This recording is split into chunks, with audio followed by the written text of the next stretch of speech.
look at that, man. I should shut up, right? Well, all right, folks. Don't change the channel. This is still the Ben Maynard Program. My name is Raul Ortega. I hijacked the program for today. Now, some of you might be saying, why? And why is this good-looking dude with Ben? And you have every right to think that and say that. Truth of the matter is, I've been a fanboy for a very long time. I am the unofficial president of the Ben Maynard Program. I am the unpaid marketing director. And, well, yeah, that's about enough of that. So here we go. I've been listening to Ben. Well, first of all, Ben and I were alums. Okay. We went to the same high school. Ben was too cool for school. And when I was there, he was much, much, much older, as you can tell. Okay. So I was just a nobody. And as usual, even today, he's a somebody. Oh, please. But here I am. Okay. Click. Okay. Click. And okay, we're probably losing viewerships as I continue to talk, but we're going to get right into it. Okay. Oh, jeez. Having watched Ben and his program, I've come to learn that he is a savant when it comes to music. He dabbles in other things as well. Okay. I am a listener, but this guy has a wealth of knowledge. And he's being modest. Okay. And that's really cute, but very inaccurate. Okay. So today, what I wanted to do is I wanted to interview Ben as you know, as where all of this love from music came from. Where did it stem from? What does it mean to him? So Ben, before we start digging into the weeds, okay. How did they get a hold of you? Oh, yes. So all right. So you can follow me on my socials. On Instagram, it's simply Ben Maynard Program, all one word, or on the TikTok. That's for you, Catherine. On the TikTok, it's at the Ben Maynard Program. So listen, there are still plenty of ways to take in this show for your dancing and listening pleasure. I have no idea where we're going. I have no idea what to expect. See, for me, look, no notes at all, no show prep, because that was on purpose. This isn't my show today. This is not my show today. I have no idea what's going on. And, I'm just going to throw this right here on the floor. It has no business being on the table today. Anyway, so away we go. All right. So one of the things that I want you to understand and know is that Ben's extremely more attractive in person than he is on camera. That's not to say he's not, okay? But I'm just letting you know, if you ever have the by to come into to his arena, you're going to be blown away by his. Yeah, it's so hard to get into my circle. By his ever presence and beauty. So here we go, Ben. Here we go. Is this guy truly a salesman or what? Okay, my word. That's why I'm the unpaid spokesman for the Ben Maynard Program. Okay, it's real simple. Yeah. All right. So here we go. Here we go, folks. All right. Let's start this thing off. I talk to Ben all the time. But anyway, we had a conversation this week. I said, Ben, what's your middle name? He said, Donald. I said, all right. What was your first car? 68 Mustang. Yeah.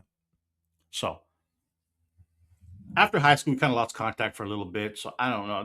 He might have done this. I don't know.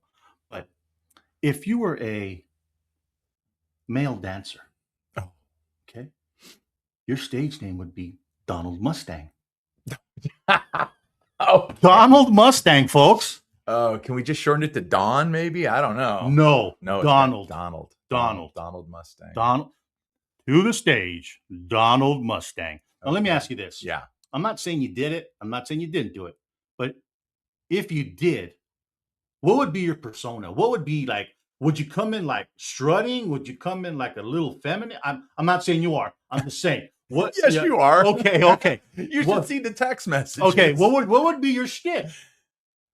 Don't overthink it. Just say it. What would be your shtick, man? I would probably come in. I would probably come prancing in something cross between Mick Jagger and Paul Stanley. Maybe have a feathered boa or something like that. Okay. Yeah, probably. See, I said feminine, but he's right. It's prancing. Okay, so forgive me for that. Great catch. Okay. So, God, it's been probably 2.5 decades, maybe 3, since I've been in an establishment like that. Okay, back in about not a men one. Okay, but I'm just saying. Okay. I'm not saying it's bad. All right. Whatever. Okay. Right. So hold it. Okay. You folks listening, you may have to be turning the volume down on your phones or your computer. Yeah, I really don't need a mic or your radio or something. Anyways, all right, go ahead. All right, so would you offer specials like 2 songs for $20? I don't know the rate anymore. I don't know the rate. I never knew the rate. Now, here's the deal. Okay. First off, I don't know any woman that would want to pay to have me dance. I would walk in the room and they would be going, "Ay, güero, ay, flaco, they would say chingon. Well, they wouldn't say chingon. They would probably be like más huevos. No, they'd be like, "Hey, what's up?" No, I'm not gonna let you. What's up? No, time out. I'm not gonna let you do this. Okay. I'm not gonna let you do this, Ben. You do it all the time. What would be the rate? Okay. You know what? Okay, let's see. Don't be Walmart. No. Don't be Neiman Marcus. Let's see. Well, here's the deal. For the younger women, they would have to pay a little bit more. So it would. Why? Why? Well, for this experience here, but that's what I'm talking about. For the older ladies, okay, they get a little bit of a bargain. Okay, AARP kind of situation. AARP, yeah. I want to take it easy on their pocketbooks. Leave them some money left for bingo and that kind of stuff. Okay. Medication, things like that. Yeah, whatever. Yeah. Okay. I want them coming back. Right. Yeah, so they have to get on their medication. All right. Settle down, everybody. Let us get right down to it now. That was just a little teaser. That was just a little warm-upper, if you will. Is this going to be like this for the next however long? Yeah, 2 hours. 2 hours. Okay. So let's get serious, shall we? All right. Now, you know what? The Malort's right over there. I'm probably gonna have to take a drink. Yeah, we may. Okay, that's on the table. For the record, everything's on the table. Okay. That is true. It's no holds barred. That was the one thing. There was no restrictions. So, thank you. And I signed the DNA. I did all kind of stuff already. Okay. So. Okay. Let's get a little serious right now. Yeah, let's do it. Because all joking aside, I am a fan, and I don't want you overthinking it. Okay. Just speak from here. Okay. The corazón. Yes. Where did this love for music? Tell me the first recollection you have when you just fell in love with music. Okay. Generally speaking. Okay. I've said this before on the podcast. It's been a while since I told it, but so if you haven't heard it, great. If you've heard it, well, here it comes again. But I want to say it was around 1972, 1973. Okay. And not that we always had music playing around the house. That wasn't necessarily the situation.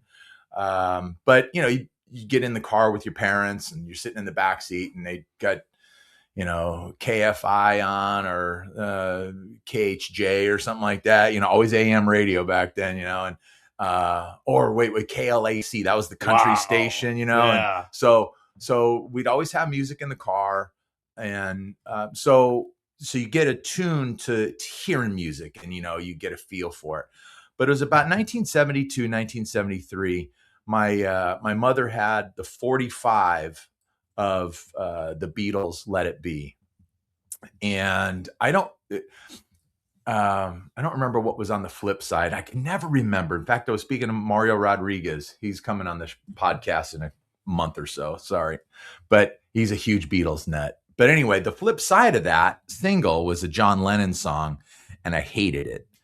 So I never played it. But I remember my mom sitting on, we had this big giant console stereo. Those were the days. Wow. real wood, Right, big right. giant 12-inch speakers on each side of the cabinet, and 300 pounds. Exactly. That's exactly how I describe it. I always say, man, these things were like a real piece of furniture. They weighed like 200-300 pounds. It would take 2 people, sometimes 3 people to move it. And in the center you had a turntable, an AM FM radio, and then a little place to store your records. So my mother, I'm really dragging this out. My mother, she takes a single and she puts it on the turntable, and she sits down on the floor of the family room in front of her typewriter. And on goldenrod paper, as the song is playing, she's pounding out the words to the song. And now my mother could type very fast. She was an incredibly fast typer. She didn't get it all in one go. Okay. She did have to pick up the needle and drop it here and there. But my point is, within it, I mean, when you're a kid, everything is very fast. And it was a very short time. She's got the lyrics on goldenrod paper to the Beatles' Let It Be. And I took that piece of paper and I would drop the needle on that single over and over and over, and I would sing along to Let It Be. And that's kind of where I was just hooked. And, you know, ever since then, I've just had this, I don't know, I feel like I've just had this incredible relationship with music. And for music lovers, you might feel the same way. You may feel a little bit more, a little bit less. I don't know. But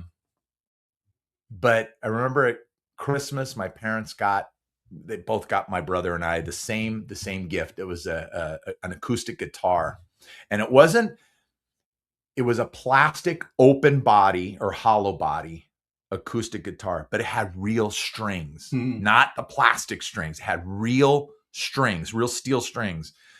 And I'd stand in the living room. I remember I have it saved on my eBay account. I had this album. I don't know if you remember, but the Saturday morning shows, Lidsville and HR Puffin Stuff and Land of the Lost. And then there was one called Sigmund and the Sea Monsters. And Johnny Whitaker was the kid star of that program. He was on A Family Affair with Brian Keith several years before that. So he's on the program, but he's like a young child star. He would sing songs on Sigmund and the Sea Monsters from time to time. And there was an album that whoever put out this album, Johnny Whitaker, and it had all the songs from the television show. And I would get that acoustic guitar and I'd put on Johnny Whitaker, and I would pretend all the little like second grade girls are sitting on the floor in my family room, and I would be lip syncing along and fake strumming the guitar because I didn't know how to play it. But I would be performing for all the little girls, all my little second grade girlfriends out there, you know, or there'd be times I didn't have the guitar and I'd grab mom's hairbrush and, you know, but this was the same thing. I would just had my little routine, and there's all my imaginary girlfriends out there. So I don't know. That's kind of it. So here's what, and I've heard this story and I wanted him to share it. Yeah. How beautiful is that? Coming that your mom, you know, was one of the influencers, if you will, in your love of music.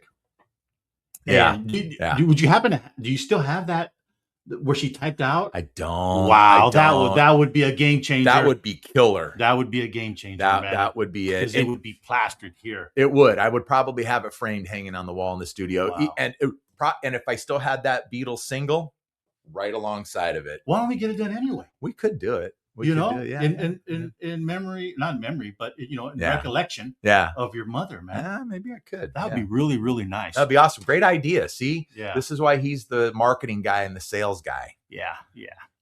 So, you know, music is special and different for everyone. It is. You know, you hear a song and it takes you somewhere.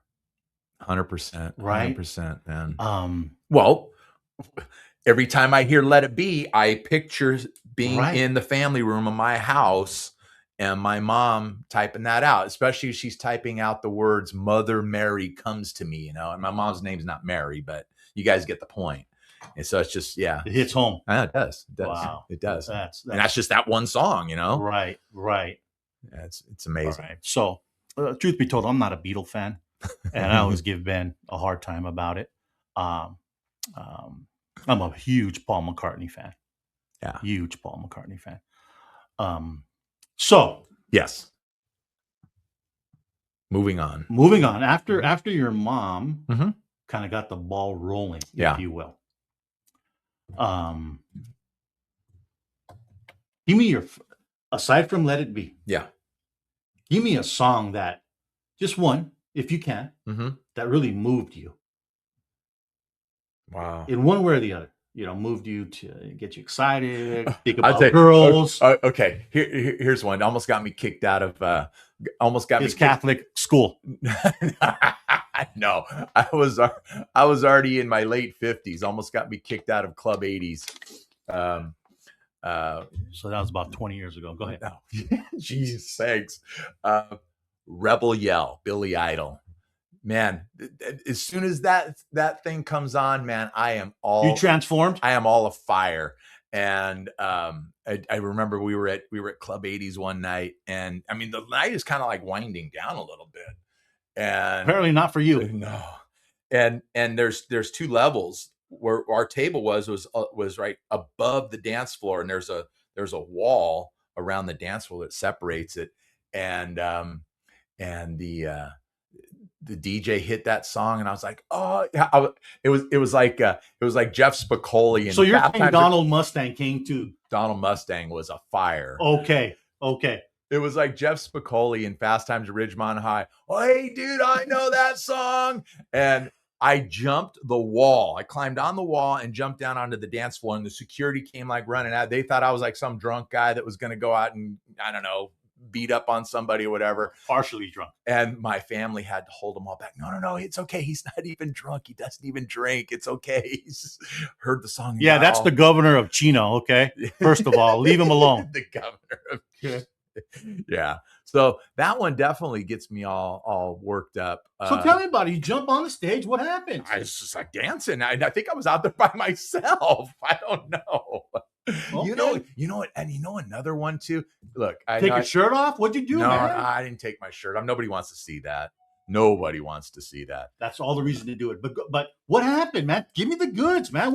Did you do the splits? I had no idea that security was even trying to run me down. I had no idea. I didn't know until you're in the zone. I was. I didn't know until after the song was over, and I was done, shaking my tail feathers out there and getting down, in the midnight hour. So you're dancing like a dirty white boy, as they say on the song. Not. Yeah, so, no. You know what? I do. I get a little groovy. I get lathered up, and I'm flinging my arms and I'm shaking my tail, and I'm out there taking up space on the. Well, we're going to see that. We're going to see that in one. I don't know one upcoming event, folks. Just stay tuned, okay? Yeah, when we start having. Okay. I'm envisioning Donald Mustang with his cowboy hat, his cowboy boots, and a thong. Okay, that's all I'm going to say. That's kind of what I'm envisioning. You say, let us know how you feel about it. DM Ben at the Ben Maynard Program. Mm-hmm. Okay. Yeah. All right. Can I at least wear briefs? Do I have to wear a thong? I'm in charge. Okay. I'm in charge. I'm the director. Okay. All right. Now listen, we'll have all the disclaimers out there. Oh, okay. Nobody. Object may look larger than rearview mirror stuff. Okay. All right. All that good stuff. Okay. Yeah. So, and we'll have all of that good stuff out there because we don't want to harm anyone. The objects in the rearview mirror may actually be closer than they appear. There you go. Yeah. So he's a professional driver. Yeah. Of course, he would know that. So, all right. So, Ben. Yeah. High school, brother. High school. Man, the music. Tell me about the music. Ugh. So I asked Ben. I'm sorry, Ben. No, it's okay. It's all right. But I asked Ben. Ben, give me the song where you kissed your first girl. Actually, that's not how he worded it. I didn't. I'm cleaning it up. I'm cleaning it up. He's really cleaning it up For the are we governed by the FCA? I don't know who the FCA are, but yeah. no, there's no FCC. How about the USDA? Are we governed by any of them? If they bring in some fine steaks, then fine, no problem. But we can say what we kind of we can sort of. That's right. You can. We don't have to get belligerent, but yes, you can use adult language if you want to. Okay. So the first girl you kissed. Well, the first girl I kissed was with the song. Okay, I'll tell you what, folks. And leave your name out for. Are you going to bring your name? I don't want to get sued or anything. Oh, yeah. Okay. Well, we're just saying kissing, by the way. Okay, yeah. Well, that's not how he phrased it. That's not how the text message went down. I got to stop texting Ben because he's going to call the feds on me. And I never delete anything, so I can always hold it against him. It's good to know now. Yeah. So now, okay, we'll forget about the whole kissing thing because I was playing spin the bottle like in the 3rd grade. Okay, but there you have it, folks. But Donald Mustang. We'll get to high school and the. Oh shit! When did you kiss your first girl in kindergarten? No, no. That was, I think it was like between 3rd and 4th grade. We were playing spin the bottle. The song. Yeah.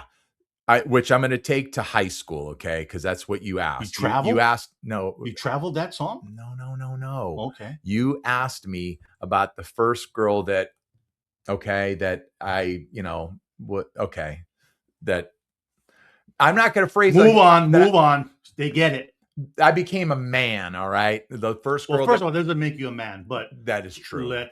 But you know what I'm saying. We're carrying on. They get it, Ben. We got. I was like, I'm not saying I'm proud. I was 16 years old. Okay. Yeah, I was 16, and it was 1982. There was a lot of fantastic music, and I was listening in high school. Most of you people probably know this, but I would listen to a lot of top 40 radio. Our local top 40 stations in the LA area were KNAC. No, that was the punk rock station. But and K Rock was like the punk new wave station, and KLOS, KMET, they were the hard rock, classic rock station. But I was listening to a lot of like KIQQ and Kiss FM, and I would say it could have been like Ray Parker Jr., The Other Woman. I kind of do think about this from time to time. And so there was a song by David Bowie. It was on the soundtrack to Cat People, I believe it. And it's called Putting Out the Fire, I think is the name of the song. It's a really, really good song. Could have been that one. And then there was a movie starring this like 19-year-old Pia Zadora or something like that. There was a song. It didn't last very long on the chart. I'm not even sure if it broke the top 40, but it could have been something from that movie. I don't know. Okay. All right. I'd give you a few choices there. Okay. Well, and I didn't really come you're up giving with your anything. fans. You're giving your fans. You're not giving it to me. Okay. Fans. Okay. All the people that are just tolerant. Well, this guy, he's so self-deprecating. I just get so upset with him. See, people are texting. They're saying, "Stop the show! Stop the show!" Oh no, they want more. Trust me, they want more. And we're just getting started. Oh, we're just getting warmed up. So, the evolution of music. Yeah. From when you remember it to now. Let's put it in 3 months. Yeah. Okay. Okay. All right. The love in the beginning. Yeah. The maturity in the middle. Okay. And let's go where you think it in the third quadrant, in the third section, I would say, it kind of fell off. Well, okay. If that's even fair. Okay. All right. So let's stick with the first one. I hope this is the direction you want to go. So now because music has changed. Music has so changed and so evolved. And we're so old that we say, God, we had the best music. And I'm sure every generation says that, but I truly believe. Well, this is the way I look at it, Raul, is I think that our generation is I really do think that we are right. We are the best generation and the most fortunate generation for when it comes to a lot of things. But when it comes to music, you know, we were a little bit too young to appreciate the British invasion of the early to mid The 60s at Stones. that time. But those bands were still relevant in the early to mid 70s, that when we're starting to listen to music and appreciate music, and then you get into junior high, it's like, oh yeah, everybody's talking about the Stones, or talking about Led Zeppelin, the Who, the Beatles. You know, the Beatles unfortunately had a very short window. They broke up in 1970, but Shame on you, Ono. yeah, way to go. So, but they were still so very relevant, and so they were all a part of that, and that's all history. I mean, that is so historic. That British invasion, and then the American bands that were coming up. Creedence Clearwater Revival. I mean, come on, those songs are so timeless and Fortunate so, man. yeah, Fortunate son. Fortunate Excuse Son, me. yeah. Just such dynamite stuff. My favorite band of all time, by the way. And you know, like the Eagles and Kiss and Aerosmith, and so you have I was those. listening to Kansas and Oriole Speedwagon Look at on that. the way. See, and so now all that stuff is starting to come, and all that great music that honestly, still to this day, a lot of those artists are still performing. Some of them better than others, but look at how there's two more generations behind us that still listen to that music. You can go to, okay, here's a for instance. Rush they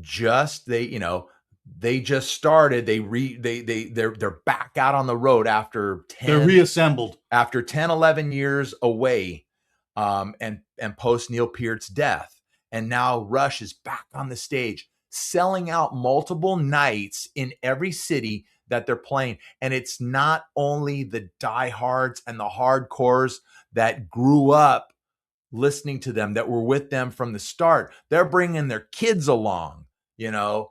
And so I believe that our music, our generation's music, which would encompass honestly like that British invasion, all of the 70s and into the 80s, that whole decade of the 80s, even. I think that's our stuff, like a 25-year period. And that, I just think, is just the sweetest spot on the baseball bat. And because if it wasn't, those kids wouldn't be going to see Cheap Trick or see Kiss. Who's on all the Vegas shows? There you go. Not all, I should say, but But but predominantly, who's Yeah. there? You know. It's them. So you have all this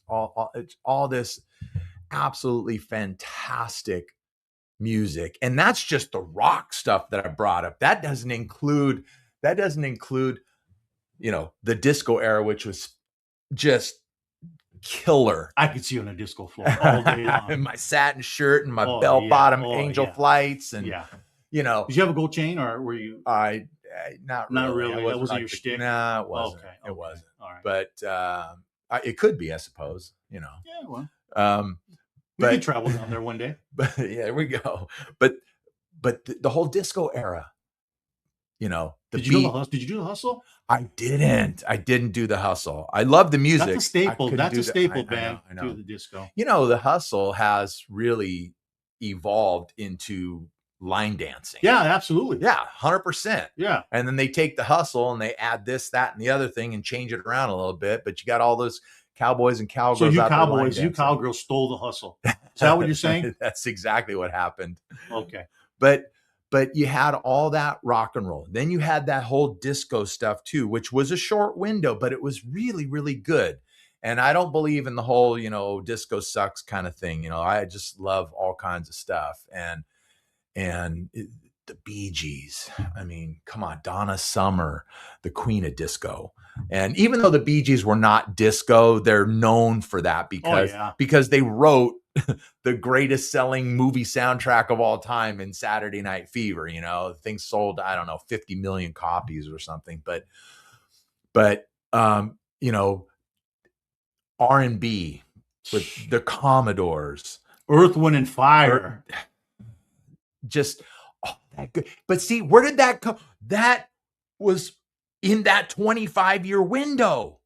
So good. Wait, so good. Just like it says on his hat right there. Can you believe this shill over here? He's wearing my hat even. But you know why I'm wearing a hat? Why are you wearing the hat? This is a professional organization, folks. Okay. In a bit. professional organization, you fly your colors. Okay. And that's what I talk to Ben all the time. You wear your Ben Maynard thong. You wear your Ben Maynard sandal, your shirt everywhere you go. Okay. Because people need to know. They need to know. Okay? Yeah. So anyway. Okay. And then, that was my free advertising for the Ben Maynard Program show, by the way. Go ahead. There you go. And okay, so we've kind of covered that first 15 years there. Yes. Now we're turning the decade. Disco's kind of going away, but it's evolving, and is that kind of when soft rock kind of? I think that's always been a part of it. What we call yacht rock, but we call it. I love yacht rock. I love it. 10 cc's, can't get enough of them. Dan Fogelberg, those just so good. But we saw that stuff. Like we talked about evolution, where music started, where it's going, and really it started way back before the British invasion. But we had to start somewhere. Now, you have that stuff evolving. Discos now, it's not. It didn't go away, but it evolved to more dance music. Yes. Okay. And techno stuff. And then you have new wave coming in. We're at the end of we're at the end of the punk era, so post punk as well, which was mid to late 70s. It was a short window for punk, really, but that punk stuff and those artists some of them are evolving into new wave artists as well. They're kind of taking a different turn, and those are like, excuse me, my high school years, and all this stuff is taking over top 40 radio, where top 40 radio before was country, it was rock, it was soft rock music, it was everything. And then now when you turn the decade into the 80s, you still have some of that, but you guys know out there, and if you don't, I'm a big freak on the Billboard Top 40 charts for those first 3, 4, 5 years of the 80s, and I love that stuff. And you can look at those charts and listen to that music, and you can see where it's changing. You had country crossover breaking into the top 40, but that lasted about 3 years, 4 years. And then you could see the country artists falling out of the top 40 charts and all that stuff taking over. The new wave, even new wave kind of had a short window. Because then those bands kind of started to fade away, but you had artists like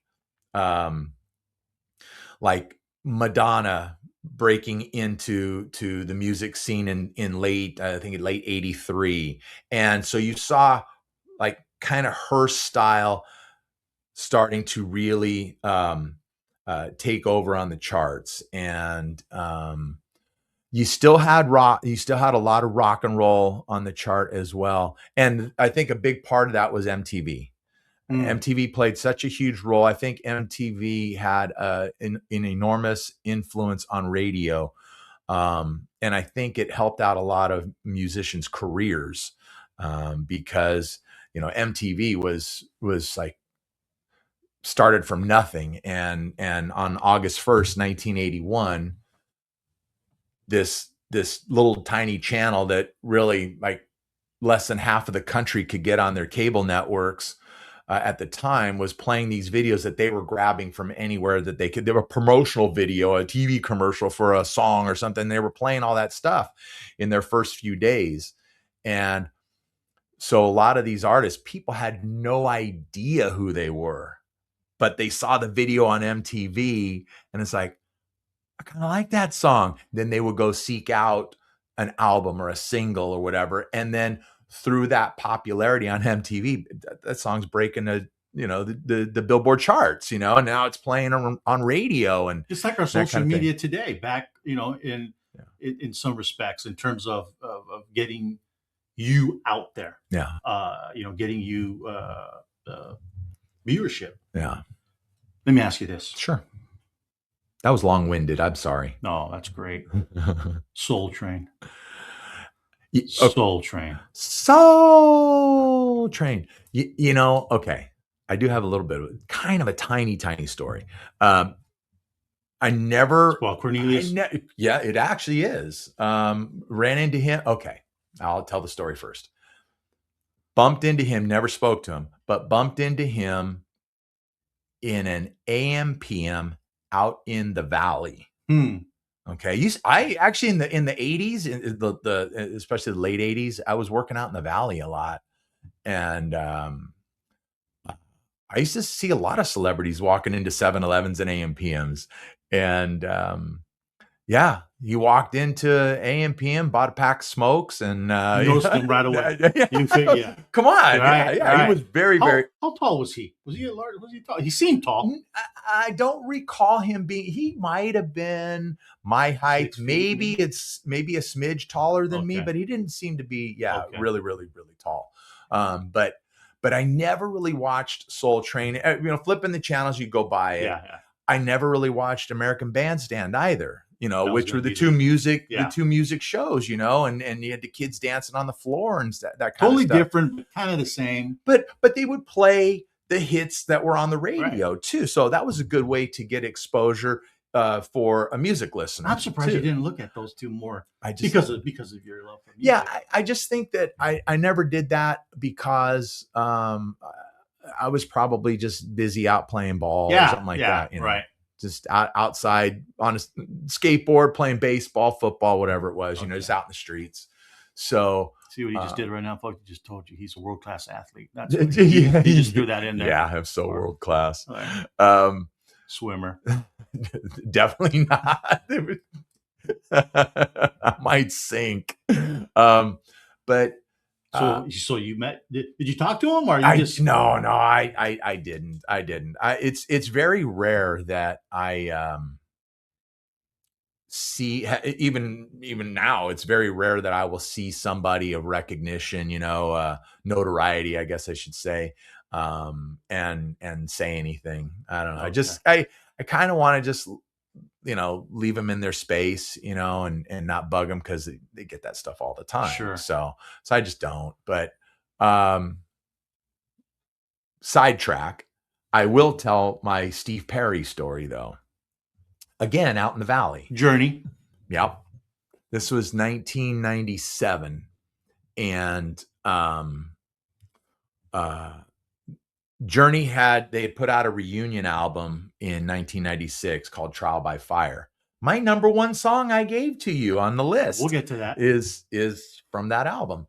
And I'm making a delivery to this restaurant, and it's a shopping center that is it's a 2-level. A delivery means he was dancing. No, please. For a client. Go ahead, please.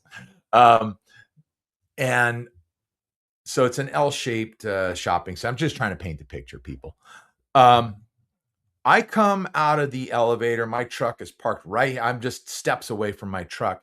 And there was an electronics store. It was called The Good Guys. You remember The Good Guys? Oh, yeah. They didn't last very long, but they were pretty popular. All the electronics, they sold music too. They sold CDs and all that stuff there too. So I see walking through the parking lot with a Good Guys bag, yellow Good Guys bag. Steve Perry, at least at that moment, it looked like Steve Perry, and he's walking with a young lady. And I see him walk to his vehicle, a blue Lincoln Town Car. You would never expect Steve Perry to be driving a Lincoln Town Car. Was it the big one? Yeah, it was the big 4-door Lincoln Town Car. Okay. So he walks her to the passenger side. He lets her in. What a gentleman. Yes. Then he goes to the back of the car, opens the trunk, and puts his bag in the trunk. And And I'm seeing this all, and it's happening obviously very fast. And I'm watching this. I'm going, yeah, if I don't, to myself, I'm saying, if I don't say something now, I'm going to like regret this forever. And I said, I just kind of with a question mark said, Steve Perry? And he turns and he looks, and I said, no way. And he says, hey, actually he was walking from around the back of the car. He was actually getting to his driver's side door. And so I said, no way. And I started to approach, and he walked back, and we met at the back of his car, and he extends his hand. He says, hey, how you doing? What's your name? And we shook hands. I said, I'm Ben. He says, nice to meet you, Ben. I said, man, I have been a fan of yours and Journey forever. And he says, wow, thanks a lot. And I said to him, I said, hey, I said, I just heard on the radio. Now, remember, they put out this reunion album, Trial by Fire, in 96, and they were going to tour for it. And I said, I just heard on the radio that you guys were canceling the tour. And he says, no. He says, we're just postponing it. I'm having a hip issue. And none of this stuff had become public knowledge. Okay. There you go, folks. He says, I'm just having a problem with my hip. No, we're just postponing it. No, we're all right. And I was like, oh man, that's great. And he says, well, again, extended his hand again. He says, it was nice to meet you, Ben. And I said, it was great to meet you too. We shook hands, and that was it, over and done with. So the whole interaction, the exchange probably lasted, I don't know, 45, 60 seconds, something like that, but it lasted forever. But it's burned in my mind. It's there forever. And it was an experience, and a very pleasant experience, with someone that I truly admire for his incredible talent and musicianship and everything else, and the greatest voice in rock and roll, maybe even in any genre of music. But they always say never meet your heroes. It's a double-edged sword. Yeah. And so that time was, you wanted to meet your hero that time. It was a good one. It was a good one. That's awesome. Yeah. Yeah, because that could have went south. It could have gone. And really it could have probably damaged some of your love for, honestly, I mean, because you're absolutely right. But he was a pro. Yeah. A gentleman. He was. And still is, I'm sure. Yeah. So good on you, Mr. Perry. That's awesome. And I too am a big fan. Don't know half a tenth of the information that this man has about them, but like, the best, I guess my talent is turning the radio on. That's my key. That's my key to success with music, is I'm a good radio turner oner. You're good. You're great at turning that knob, right? Oh yeah. That's my gift. Yeah. All right. So here we go. And Ben, I asked Ben to send me his top 10. He did. Okay. And Raul sends me another text after he wants to know my stripper name. I had no idea why he was asking that question anyway, but he sends me a follow-up text. Hey, I said dancer name, first of all, folks. I said dancer. I never said stripper. Okay. Tomato, right? So this guy's going to get us canceled. So he sends me a follow-up text, and he says, give me your top 10 songs of all time. I'm like, dude, that's a lot of music. He says, it's 10 songs, folks. He says, I need it by the end of the day. Jeez. Right. So whatever. Okay. All right. So yeah. I'm going to give you the song based on we're going to go from 10 to number 1. Okay. All right. I want you to say the first thing that comes to your mind when I give you the song. Oof. Okay. The first thing. You can't overthink this, Ben. You just got to let it rip. Do I get to elaborate or anything, or whatever? No, not yet. Oh, okay. Not yet. Okay. Okay. So we'll just like first word or first thought or something. Yeah. Okay. Yeah. Because I'm going to write it down. Okay. All right. Okay. Okay.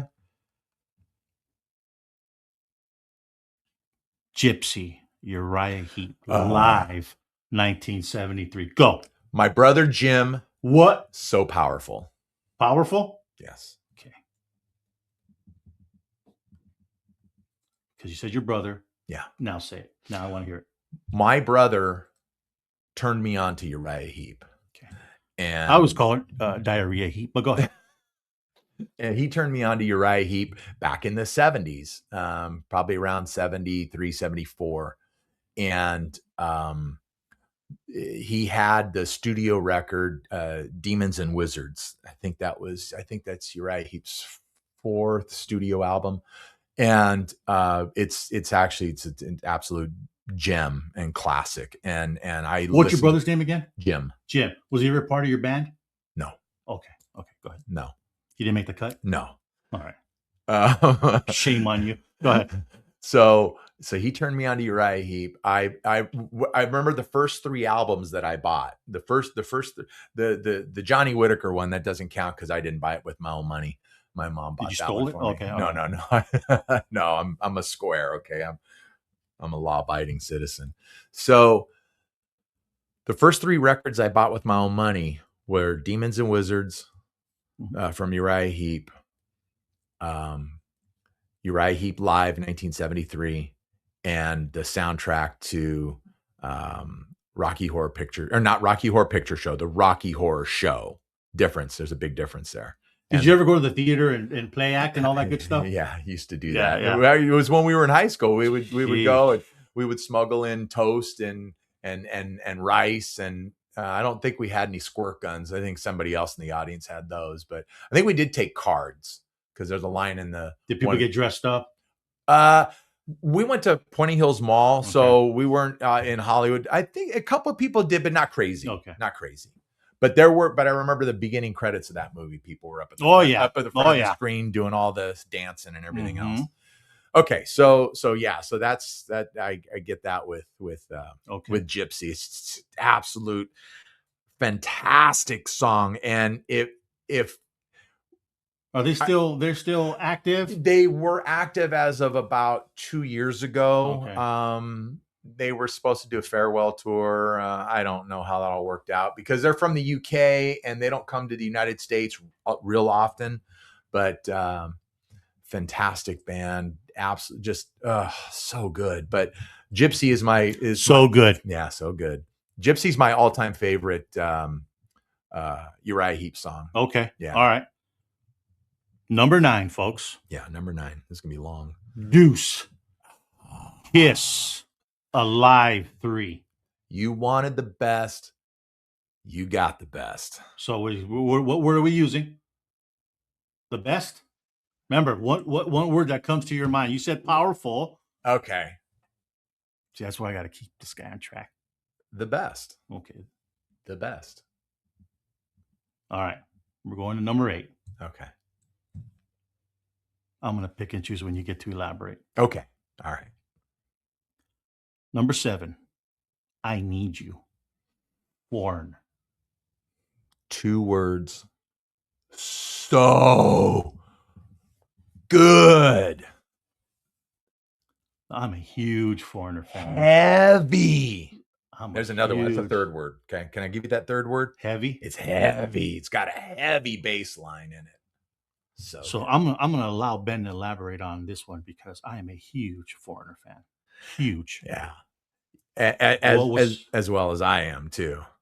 That one's gosh, I think it's the last song off the debut album. I think it's track 10.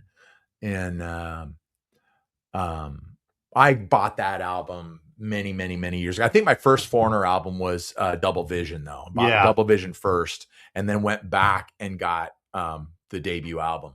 And even though the way we listened to music when we were growing up was you just drop the needle and you play the first side, you walk over to your turntable, flip it over, and you play the second side. And you would sit on the floor of your bedroom or whatever and look at the artwork, you know.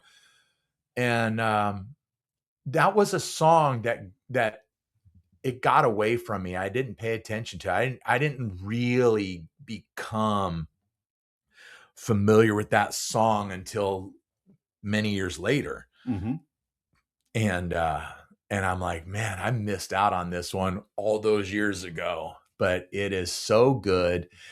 You know, Lou Gramm, and I talk about Steve Perry all the time and how absolute fantastic he is and just, you know, the best.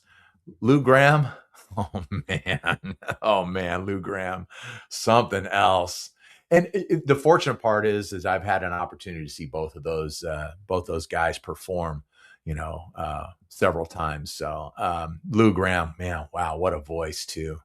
And that song, he's just giving it to you, people. And it's just it does. I love I love, like I said, it has a very heavy bass line, and I love it when the bass is up in the mix. The bass guitar is up in the mix, and you hear that, and it's Do you think just. the bass is somewhat underutilized?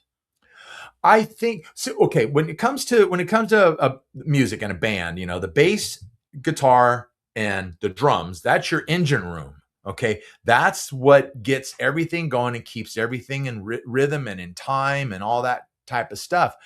And it's kind of, I think a lot in the 70s and maybe even into the 80s too. I probably have to start paying more attention on production, but I think sometimes a lot of producers, they would they would bury the bass in the mix, and Yeah. so it's like you really had to like open up your ear and put it to the speaker or something to hear it. And maybe it just was a case by case situation with a band or something like that. But I love a nice heavy bass line in a I song. think I think funk brought the bass Rick to the James. forefront Rick James. again. Actually, I say Rick James, but you know what? A guy by the name, and I've mentioned him before on this podcast, Larry Graham. He was a part of Sly and the Family Stone. Mm. I would always get it mixed up, and I would always say P Funk or Parliament or something like that, But no, he was a Sly and the Family Stone, and he branched off. He releases. He did have a band called Graham Central Station. How nice is that? That has a good ring. Released solo album, one of my favorite songs of all time. Song that I danced to my wife to. A one in a million. It's just talk about a song that will just slay you. But Larry was an absolute master at the bass, and he could play. He could play slap, which I love watching that method. I love watching slap, and you guys know I don't play any instruments at all, but I love watching people play slap bass. I think it's just like I said, a great method. And Larry Graham was one of the best, definitely one of the best. But bass is awesome. The bass is an awesome instrument, man. Okay, we're going to number 7, I think, isn't it? 6. Oh, is it 6? Okay. Oh, 7 was I Need You, right? Yes, sir. Okay, all right. 6. What's 6? Fantasy. Oh, Nova. yeah. By the way, folks, stay tuned. I'm just going to give you a little teaser about Aldo Nova. Not today, or not from here, but stay tuned. Nelson Mieles. That's what comes to mind when you say fantasy. What does that mean? Nelson is the one that turned me on to that song. He heard it on the radio when it first broke. A friend of yours? Yeah, he was a high school friend. Okay. High school friend, lived around the corner, and he was like, "Hey, dude, check out this song." And he heard it on the radio. He went and bought the single, and then he calls me, just, "Hey, check out this song," and he put this song on. When you say the single, the 45, okay. Yeah, 45, and there's some youngsters that don't know. That's true. That's true. They don't know what they don't even know what a CD. Yeah. There's a lot of them don't know that too. But he put the 45 on. I was like, whoa, this is so cool. The guitar. Aldo is really just such a virtuoso when it comes to the guitar, and it starts out with some lasers, the beginning of the song, and there's a drum pumping in the bass drum pumping in the back, and it's just thumping. That gets your blood going. It does. And it's thumping, and you hear, like I said, the lasers, and then you hear some computerized sounds, and then you hear this helicopter chopper whirling, you hear the propellers whirling, and then all of a sudden there's like a laser gun just fires away and kind of an explosion, and then it just cranks right into the to the guitar, and it's so good. It's so good. Yeah, that riff is just absolutely it's unforgettable, that riff. We're on to the top 5. Okay. And folks, I gotta tell you that when Ben sent me this list, I was a little shocked. Probably disappointed too. No, and not shocked in a bad way at all. I was just like, wow, okay, because I know Ben and I, when we talk, he talks I about put the wrong banner up. Let me take that banner down. he speaks of bands and Mhm. singers, and Mhm. I said, wow, okay. I was expecting to see some of them on here, but not disappointed in the list by any stretch of the imagination, because there's some really good stuff here. So number 5, Yeah. going back to Journey, Higher Place. One word.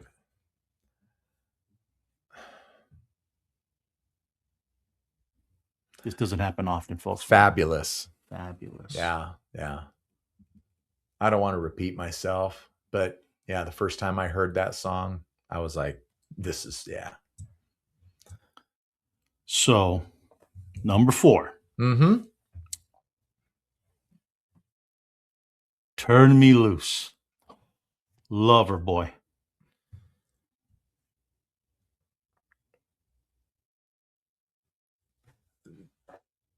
Just, I mean, it takes me right back to high school, you know.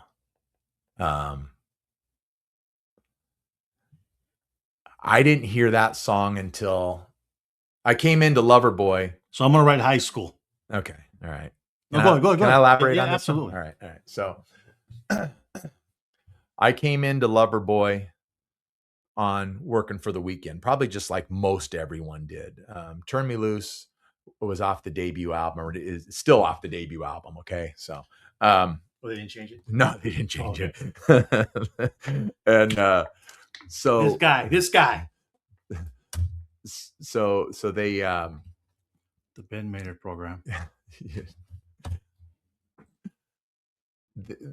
I'm sorry. No, that's right. That song is so fantastic, and it's surprising that it only topped the Billboard charts at like number 35 or something like that.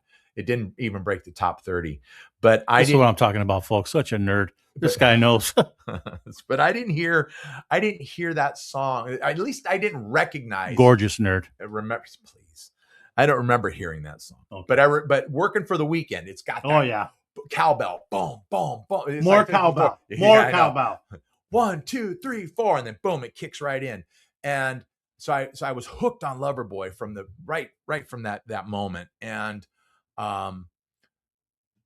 listened to the Get Lucky album, their second album, and then a guy in high school, he gives me a cassette tape that I don't know, he recorded or somebody else. We're going way back. Sorry, youngsters. What's a cassette? Oh my gosh. It's like, mommy, he said cassette. What's that? Is that a bad word? Ben walked with Moses. No. So he hands me this cassette and he says, dude, you got to listen to this. And Did you say dude or duderelli? He might have said idiot. I don't know. All right. Well, he so got sucked in the eyeball. Yeah. So it was Loverboy's debut album on that cassette. It's like he recorded it off the record or something. And I put that thing on and listened to it. The first track on it is The Kid Is Hot Tonight. And then the second track is Turn Me Loose. And it's like, whoa. And just, speaking of like guitar riffs, like we were with Fantasy, Aldo Nova, that fantastic guitar riff. And then Paul Dean from Loverboy, just such a crunchy guitar. He's one of my favorite guitar players, Paul Dean. He's so totally underrated. But that crunchy guitar riff, and then Mike Reno's vocals, another absolutely dynamite singer. I guess I must like these guys, these singers that that can just sing right High range, into the high stratosphere. range. Yes, I must like that because I love all these high screams and all that Mm. kind of thing. And when they just carry a note forever, I love all that stuff. And here's the similarity between Loverboy and Aldo Nova, both Canadian artists. Great. So, There you but go. yeah, that's and I love that song. Turn Me Loose. I just will never get tired of hearing that song. And there's a really great version that's hard to find. It's a live version, and it's not from the 80s. It's a live version that's maybe 20 years old. Mm. So you have an Wow. older Mike Reno, you know, singing this Still stuff, belting it and out. he still does a fantastic job. It's maybe like half a step tuned down, but man, does he make it sound good. It just wails. So yeah. So here's a public service announcement. Okay. Okay. That is just my opinion. But some of these bands that we're talking about, or singers we're talking about, I've went to see, and I shouldn't have gone Hmm. because they've lost. And listen, of course, with time Yeah. and age Yeah. and all this other stuff, Mhm. but it was a little disappointing, Ben. And maybe I went there with the wrong expectation. No. But I said, "Oh my gosh, this is not good." I think that's very fair for you to say, and because I've had the same experience as well. And um, when you go, More power to them to still continuing to keep well, on, right? yes and no, because You got to hang it up sometimes, should, Ben. yes. Even the best athlete has to finally put it away. Yeah. Has to finally just say, you know Yeah. what? He puts his cleats and his baseball glove in the locker and closes the door and walks out for the last time. Yeah. They finally come to that realization. And When do you pick that time though? I think that's the rub, right? Or that's the it can be hard. It can be. I think in like for musicians, the music business is so different now than it was way back when. And it's all the money you make, the biggest part of the money you make now, the larger portion of it is from touring, from doing shows. Yeah. People don't buy music anymore, on the whole, people don't buy music. I buy music still. I've been record store not shopping. a turntable, but he buys music. But he goes and buys records without the turntable. But yeah, I went record store shopping the last 2 weeks, and picked up some good stuff. Nothing that I was specifically looking for, but I picked up some good gems. Mm-hmm. But that's obviously the used music. The musicians don't get paid on that. But I'm speaking about new music. You have artists, so many artists, legacy artists that will put out music. You have a bunch of them that won't put it out anymore because they're like, what's the point? But you have legacy artists that will still make music because that's what they do. They will still put it out. And even some of their hardest core fans don't buy it. So how else are they going to make money? You've got to go out and tour. You got to do shows to make money. And then you get money off the ticket sales. You get money off of the merch. So by the way, folks, merch. The Ben Maynard Program. Yeah. So I think that's why you see a lot of artists out doing stuff that, maybe they've not just lost a step. Losing a step, there's no shame in any of that stuff. As long as you can still go out there and do it well, nobody's expecting you at 60, 70, 75 years old to go out and sing and play and perform. Like exactly. But if you can still do it, the show needs to be the show, Ben. Yeah, it still has to be respectable. It still has to sound good, and the artist still has to put out those tunes at a respectable level. And some unfortunately can't do it, and that's somebody needs to get that vaudeville hook and Yeah. kind of pull them off the stage. Yeah.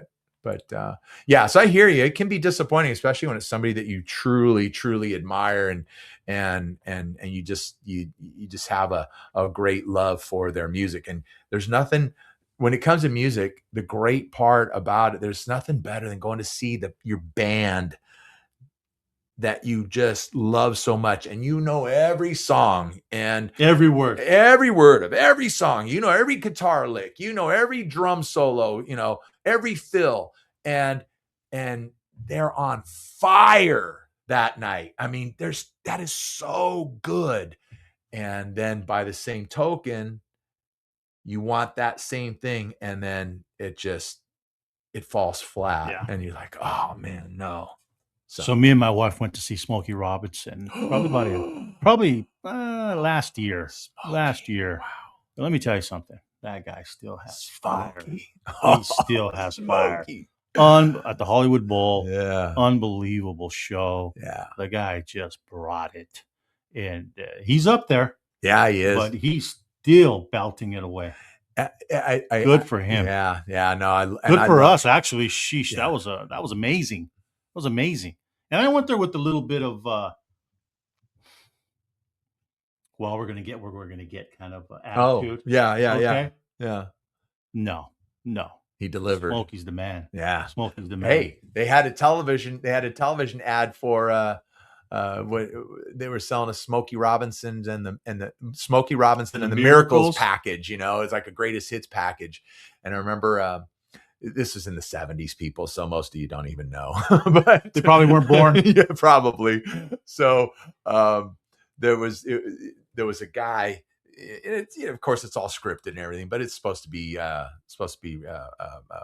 the cuff, kind of thing, like this, like loosey goose. And this guy pulls up, parks, he stops. I think he's probably driving like a Chevy Monte Carlo or something, and he kind of like big money back then, 70s like disco guy almost, sort of, but he's got the comb back dark hair, he's got a beard. I think he had sunglasses on, I can't recall. And he looks at the camera and he says, "My father used to say, 'Turn that radio down.' And I'd say, 'But Dad, it's Smokey.'" Nice. I love that. And man, I mean, okay. Music is played for love. Cruising is made for love. I love it. Baby making music, folks. Cruising baby together. Making music.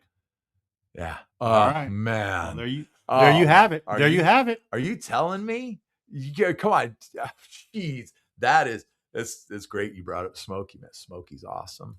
So let me go back just for a quick sec. We're going to come back to the okay. list. We'll come back to the top 10. That's fine. Okay. Yeah, we're kind of going everywhere. It's fine. But it's your show, okay? Thank you. I'm just here. Thank you. Donald Mustang. Okay. Him again. Him again. Him again. Okay. The last podcast that I watched, Ben Maynard had a stash. Okay, a stash. And go back. What episode? 133. You just go back like 2 episodes. Okay, 3 episodes. I think I had it for 2 of them. Okay, he had a stash, folks. Yeah. Where he looked like he was the lost brother from the YMCA. Oh, from the Village People? From the Village People. Yeah. I was sure. Yeah, kind of looked like the Cop's brother or something like that. Yeah. We can leave it at that. Okay, we can leave it at that. Okay. But would that be your stash with Donald Mustang? I say yes. You're the manager. So I say yes. Yeah. He's rocking the stash, okay, folks? He's rocking the stash, okay? Oh, man. Well, you know what? If he's driving around in a van, don't get in the van. Yeah, especially if he offers anyone candy. Right. Get the candy first. But yeah, you'd have to deal with Catherine on that one. She hated that mustache. Well, I'm in charge of professional career. Okay, you deal with your wife. I have to deal with mine. Okay, yeah. I shouldn't say deal. I lovingly listen to my wife. As you should. Right. Okay. As you should. Yes. I'm going to throw this on you. Okay. Throw it on me. See if I can catch it. The cowbell. How awesome was the cowbell? Did that just come out of left field? I don't know. Because that was like a country deal, right? Or where did it stem from? I don't know. You know what? It might have been like a like hillbilly backyard type thing. You know, you got one guy, you know, the banjo with the jug, and one guy with he makes a bass guitar with a broomstick and a string on a wash tub turned upside down, and then you got some guy. It looked like it made some noise, so he took a stick and started hitting it, and maybe he ripped one off of the cow in the pasture or something. But that's iconic, though. It is. You can hear a guitar, you can hear a drum, you could hear you hear that cowbell. And you say, hey, wait a second, it's just different. Well, there's some. Well, okay. The kind of real iconic one, of course, is "Don't Fear the Reaper." Yeah. And they got the whole Saturday Night Live episode, more cowbell and all that stuff. But see, it's an iconic sound in that song, and people know that song, even if you are not familiar with Blue Oyster Cult at all, and you should be. You know that song, and you know the cowbell, and there's some bands that use it, have used it. You don't hear it that much anymore, but we just talked about Loverboy and Working for the Weekend. I honestly, when I stop and think, I don't know if there's another Loverboy song that has any cowbell in it, but if you take Don't Fear the Reaper and you take just take 5 seconds out of the middle of that song where you hear the cowbell, and you take the beginning 5 notes on Working for the Weekend, and you just play that, people are going, oh yeah, that's this song, and that's this song. Right. It makes things very recognizable. You just know it. Yeah. Did we go over Double Vision? No, because we stopped with Turn Me Loose. I think we stopped. Double Vision, Foreigner. Well, one word.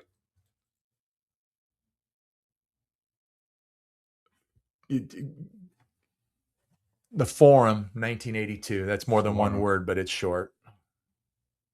That was the place, right? Remember the Forum? Man, the Forum was it.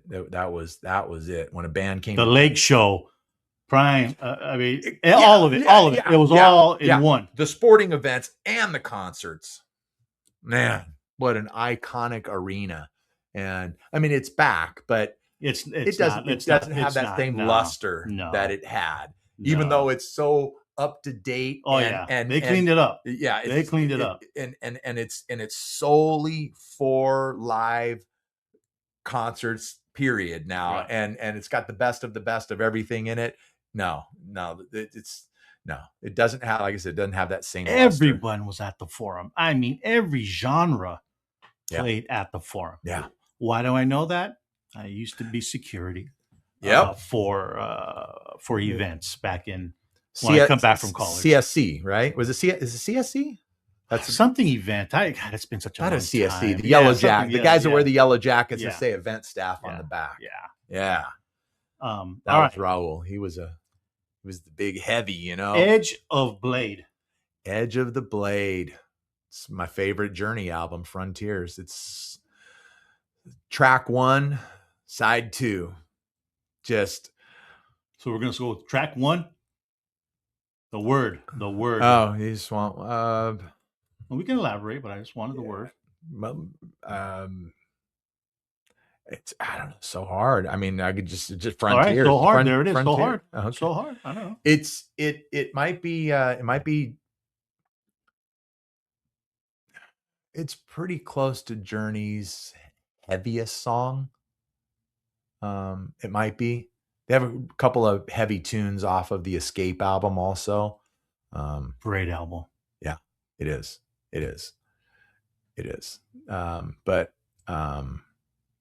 Yeah. All right. Dynamite guitar riff. Never heard him play it live, though. Never heard him sing it live. unfortunately. Journey's all up in this list. They are, huh? They are. Yeah.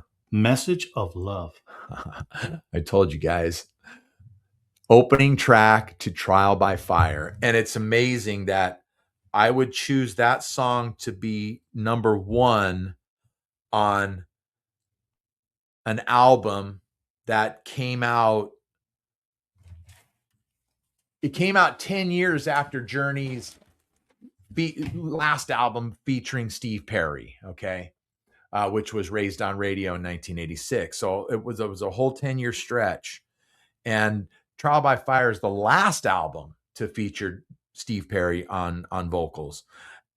And to have that song be like my number one song, it made my Journey, it made number one on my Journey top 20, obviously. So there, it's got to be number one somewhere again.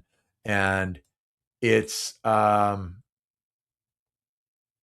it's a heavy song, not overly heavy. If you like Separate Ways, which is an iconic song, Message of Love is very much like Separate Ways, and but better. And I know for those of you who have no idea what I'm even talking about because you don't know the song, maybe you don't go deep into Journey. Yeah, it's a great song, and I love Steve's passion. In right before they hit the chorus, he comes out of a line. I have to hang on a second here. This is on the fly, people. All right, so give me a second. You know, it's funny you mentioned. I was just actually listening to that this morning. I was listening to Journey on the way up as well. I was listening to that very song. There it is. There it is. And let's do this just so I get it right. Well, he's looking that up, folks. Remember, subscribe to the Ben Maynard Program on your YouTube channel. Or wherever you get your podcasts. So the opening verse in the song is I walk alone in the dark without you.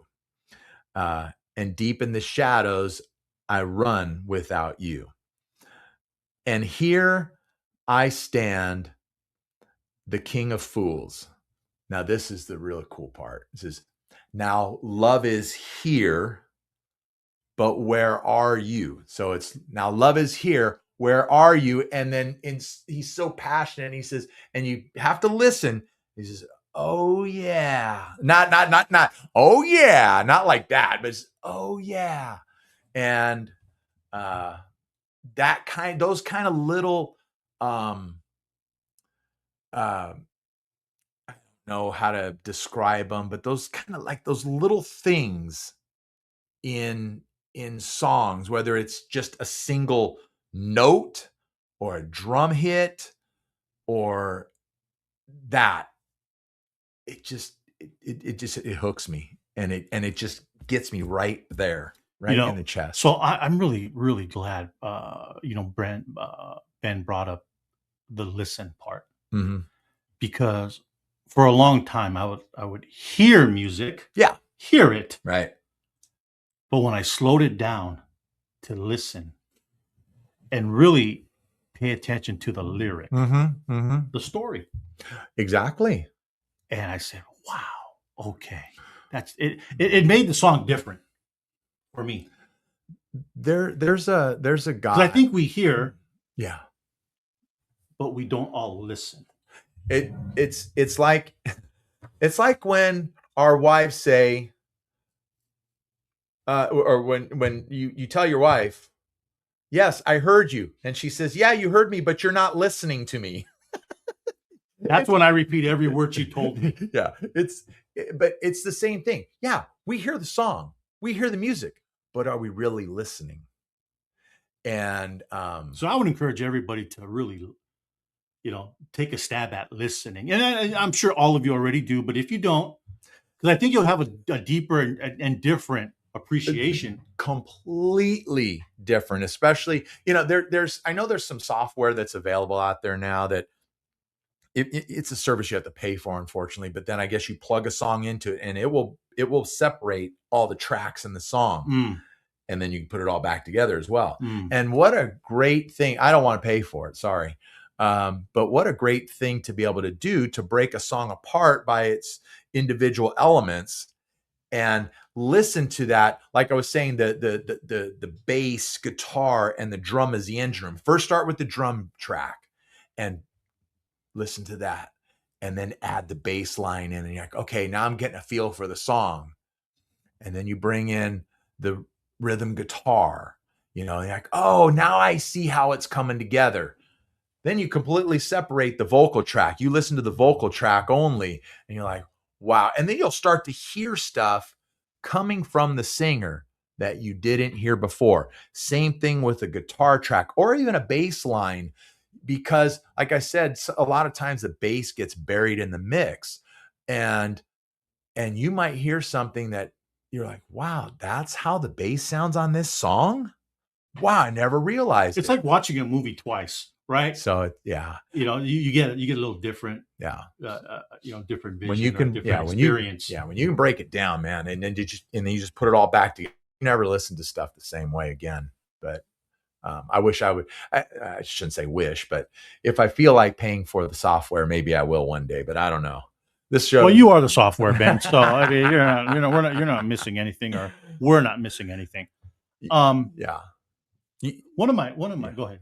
I was going to say you skipped one song on my top 10 because, of course, we just get talking. Yeah. Which one? Tower from Angel. I did. You don't sound like that song. I'm joking. I'm sorry. I didn't do it on purpose. All right. Well, see the picture right there on the calendar? Yeah. That's Punky Meadows. That's the lead guitarist from Angel. Okay. And yeah, but that's another just fantastic song. It's a song they close the show with, all the time. It's an epic song, 6-7 minutes or whatever. Wow. But fantastic. These days with the time of a song. Oh, first off, if you're starting off a song and you're not singing the chorus within the first 20 seconds, forget it. There's a phrase that's called "Don't bore us, get to the chorus." And I hate that phrase because when they never told Ben that when he was dancing. No, they say, "Hey, white boy, get off the floor. You're taking up too much space." But yeah, I don't believe in that, because an artist put their heart into their music, and if it's got a whole intro that's but you're a different listener. 20 man. seconds, 30 seconds. You're a different listener. Yeah. I believe. I mean, for us, Old novices, you got to hook us quick. I don't know. If it's good, it's Ben's good, getting man. pissed off. No. Ben's getting pissed off. Okay, because he wants us to experience and love music like he does. Start throwing stuff across the studio. Right. Yeah. And rightfully so. All right. So let's go. One band that I really, really enjoyed, a little ahead of my time, ahead of our time, I believe. Okay. But so good. Leonard Skinner. Oh yeah, definitely. Just a great Southern rock band, right? Just a great band, right? Period. A bunch of guys just having some, all went to high school together, just, from the neighborhood, just doing it. And yeah, I mean, that band unfortunately has so much tragedy. So much tragedy in their history. It's good, and there isn't an original member around anymore, and the legacy is continued by Johnny Van Zant, Ronnie's brother, and he does. I just saw an article about him. Yeah, he does a fantastic job. Catherine and I went and saw Skinner. I don't know, 7-8 years ago.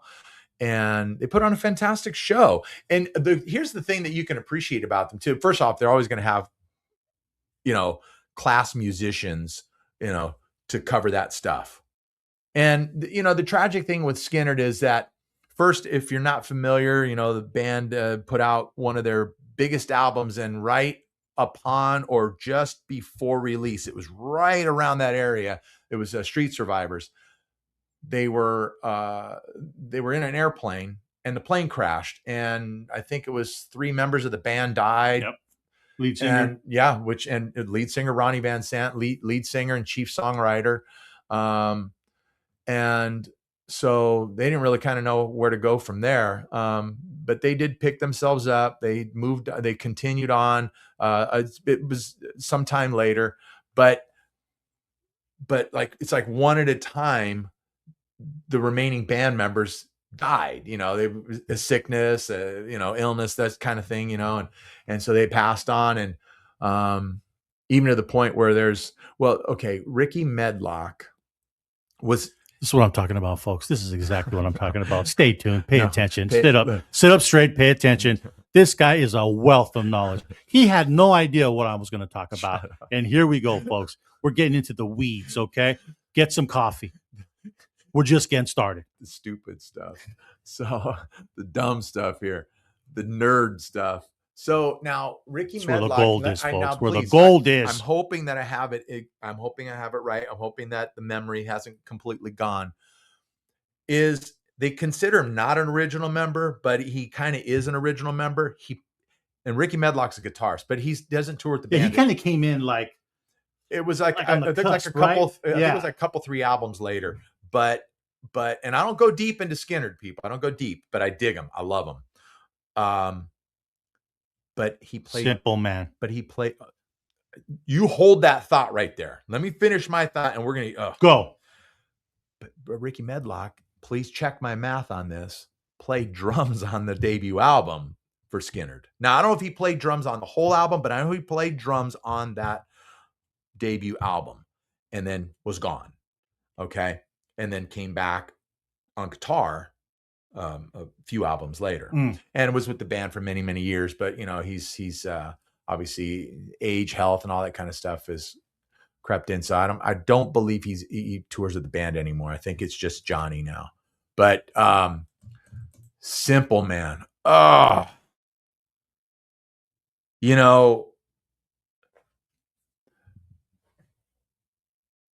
that probably is my favorite Skynyrd song, for one. Me too.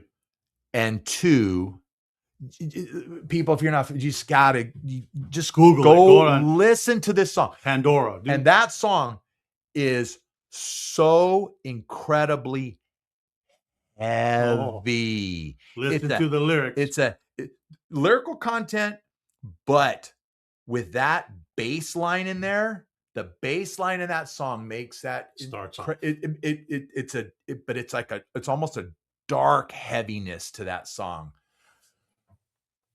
Man, that is so good. That is such a good song. Great pull on that one. Good job. So since we're on the heaviness, I listened to this song, and I heard it, but I began to listen to it. Sounds of Silence. Folks, if you listen to those lyrics, you better have some tissue paper. I mean. Yeah. No, that's another good one. And by fantastic duo from the 60s and 70s, Simon and Garfunkel. And it's amazing how 2 guys that could work so well together, Tom and Jerry, just like each other so much. They hate each other. And I threw out Tom and Jerry because that's what they kind of called themselves before they went with Simon and Garfunkel. That's a fantastic song. And another pull from the Simon and Garfunkel catalog that I really, really like too, because there's just something about it. But the Boxer, okay. boom, and it's just like an explosion, la la la la la la la la la la, boom, There's none of that in this music today. No, it's just that kind of stuff. It's a very dramatic song, you know, like man. an orchestra. It's just killer. Oh man! All right, gosh, we went from we've gone. We're all over the place. We have all over. We're the all over map. the place. That's awesome, though. Well, we're coming to you live from Chino Hills in California, folks. The Ben Maynard Program. All right. Yeah. Best singer of all time. Well, Harry. Yeah, Steve Perry. I've said I kind of figured that. I have maintained that forever. Yeah, Steve Perry, hands down. And if I need to prove my point at all, to anyone and everyone who needs to have my point proven, just go listen. Forget about the stuff that's in the studio, okay? Because that's fantastic already and out of sight. But go listen to Steve Perry sing live, okay? You can go on YouTube and there is about a bazillion different Steve Perry concerts live. But in 1980, Steve Perry Captured, okay? That's the live album, Captured. There's no fixes on that. There's no AI stuff. There's no going back in the studio and so we got to fix this and tweak that and okay. And Steve Perry is absolutely fantastic. You go listen to a song like "Where Were You," and there he's at the end of the song. You know, the band's going into the chorus. "Where were you?" And Perry is just, I mean, it's just screaming his head off. Well, his head's not coming off, obviously, but for me, my head would pop off. But he's in the stratosphere. And it is so crisp, and it is so clean, and it is so pure, and it is so flawless, and it is so dynamite. And just there's that. And then you can hear him hit a bum note in a song like "Lovin', Touchin', Squeezin' on the same album. And they're coming in, they're doing the na na na na na na nas and all that. And then he says, one more, or they're getting ready to go into it. And he says, "One more time, Detroit. Yeah." And that's where his voice cracked, was at that part right there. And I love it because you know it's live. And then you can listen to Journey released, I think it's called Greatest Hits Live. And they released it many years later, but it's tracks from the Escape Tour and the Frontiers Tour. And he's out of his mind. He's just it sounds so good. And you know it's untouched because there's two times where his voice there faithfully. I know Faithfully's not even on that top 10 list. Are you kidding me? Oh my goodness. But we apologize. We might have to rework the list because that is an epic song. I've said it before. The tone, the piano tone is perfect. And Neil Sean's guitar solo. Wow, Neil Sean. Later on in the song. He was young. He was 15 and he was playing with Santana. Are you kidding? He drops out of high school to join Santana. I mean, that's silly stuff. Hey, listen, if you're going to drop out of high school, that's go play with the man. Yeah. Go play with the man. Yeah. So then, so you've got that.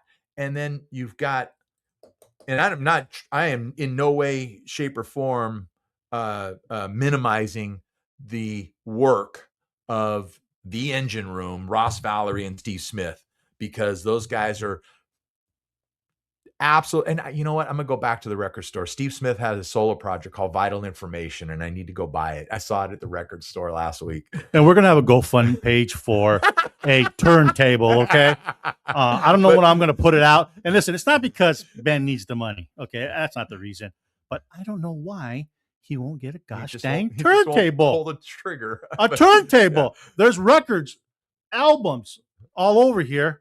And just so good and so weird at the same time. Yeah. Okay. All right. So let's get back to Faith really quick, because I want you people to listen to this. So you've got all that perfectness going on. Every single guy in the band is just perfect. And then you've got these flawless lyrics from Steve Perry, and this flawless voice, I should say. Not the and the lyrics are fantastic. Thank you, Jonathan Cain. But he could sing a little kid's riddle or a little kid's thing, and or what do they call them? A he little could rhyme and whatever. He could sing the phone book, right? And sound fantastic. So listen to that song live faithfully, okay? And at the end, he's coming out of it, Can you sing and he it? says, Can you sing? He says, well, it's he says, I'm not even gonna try. I'm forever yours, ever yours, and he stretches that. Do it. You can do it. There you go. But his voice, his voice breaks. It starts to. He goes into ever yours, and then he has you hear it. He has to come down. He's ever yours, and I love it because it's live. I just thought that was the way the song sang. I'm a novice listener, but I love it. You and I were going to listen to it afterwards. All right. It's so. We're probably going to drink a beer. Better than Malort. Yeah. All right. So anyway, folks, I went way off track. Great job. Way off track. That's why we're here, folks. Mr. Perry. Yeah, you're out there. He is. God bless you. Yeah. Thank you for your contribution to our childhood and our adulthood, actually. Yes. Sorry. Get a hold of us at the Ben Maynard Program.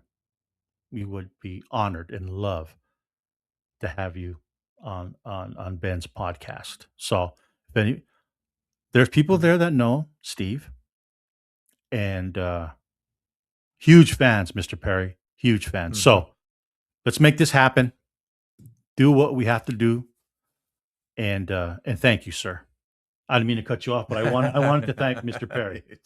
Okay. That's okay. Good. Thank you. Okay. Thank you for thanking him. Because absolutely. Thank you for just being an awesome human being.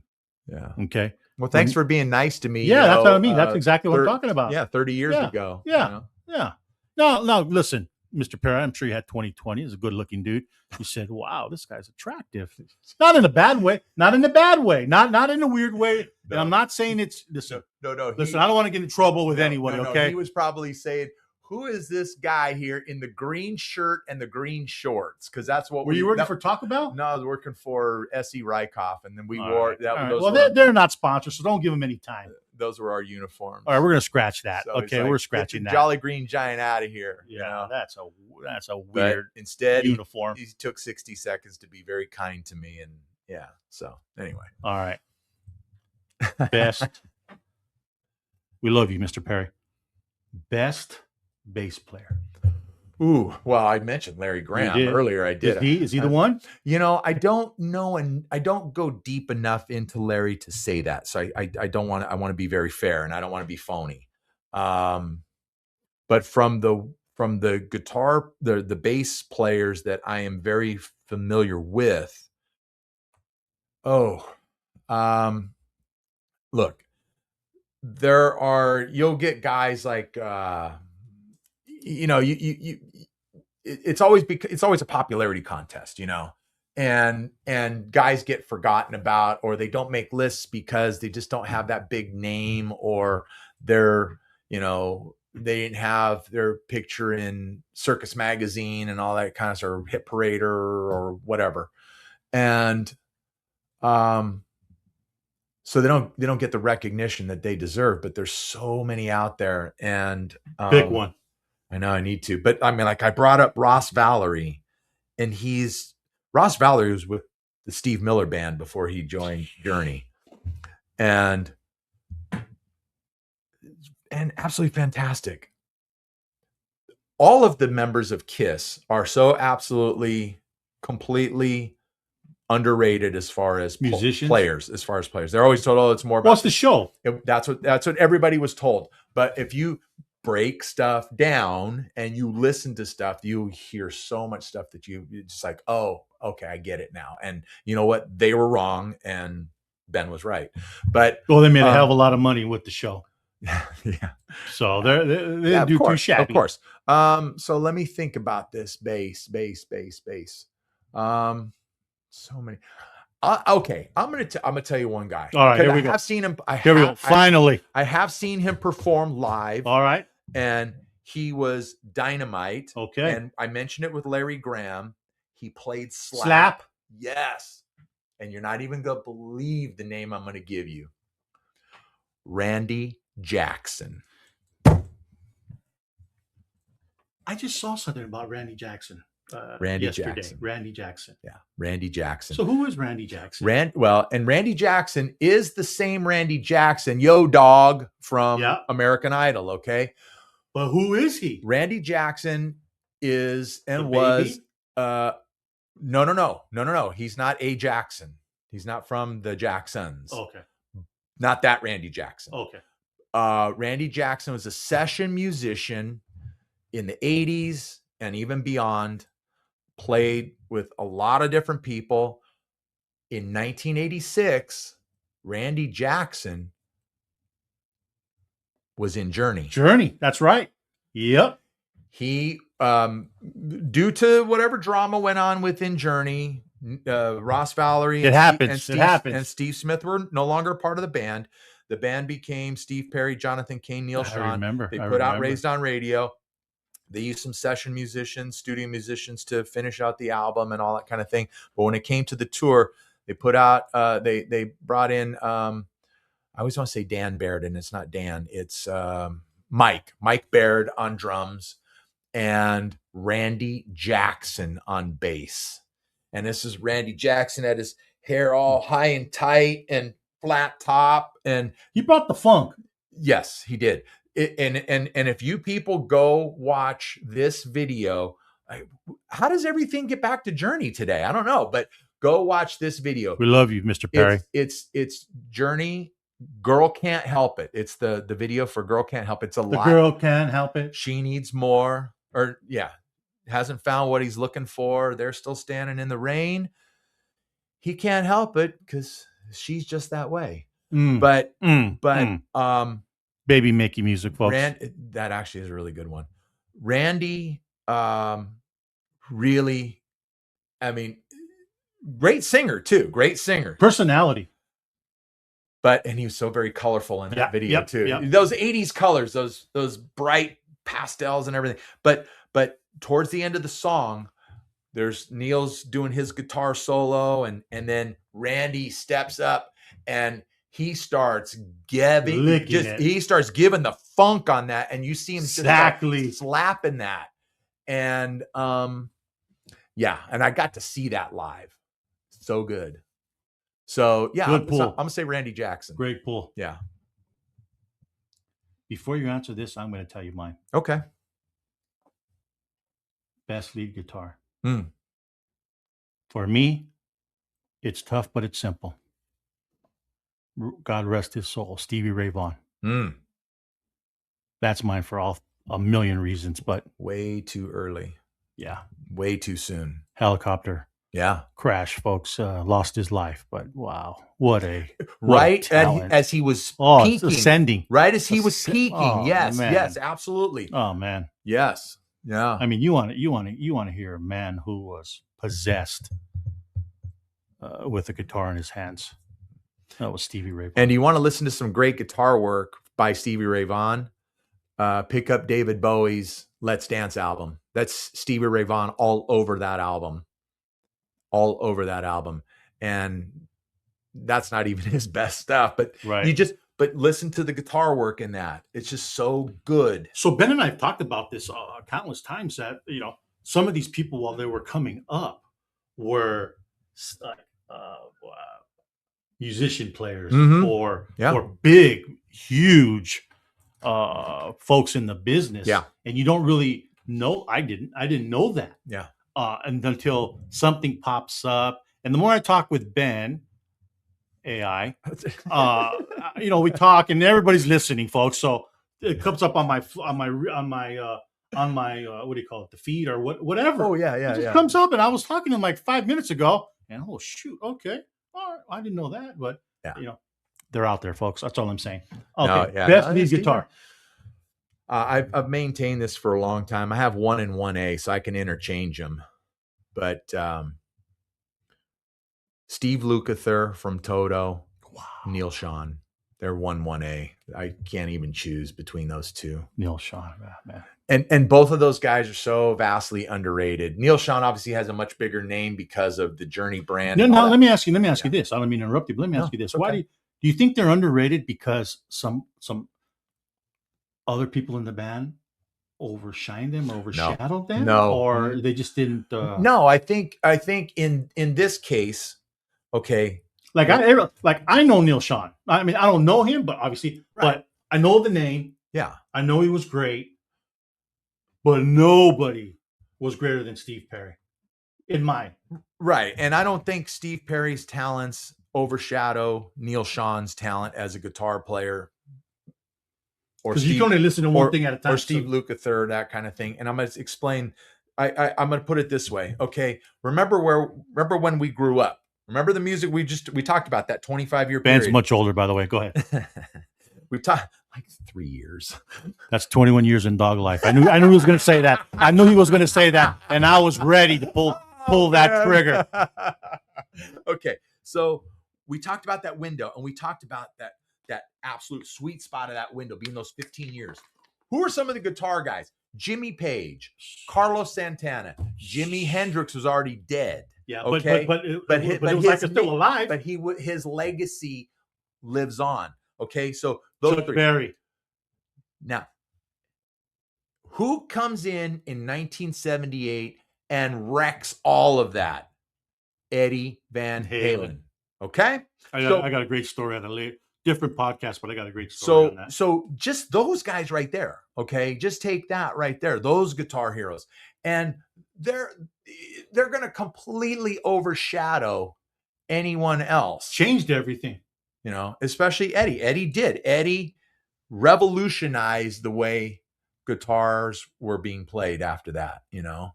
Everybody tried to mimic him. Whether he took some of his techniques from somebody else or not, whatever it was, he still made everything. We're all thieves, folks, at the end of the day. I mean, 100%, music. 100%. And you take everything that from here, and here. But he made his own. And you made it his own. Yes, you make it your own.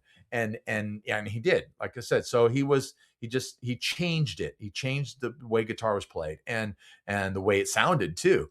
So when you have all that, then I think it takes away from anyone else that like comes after, you know. I mean, and Neil was there before, but still, you know, Journey hadn't emerged. Toto didn't start till 1978. So Africa.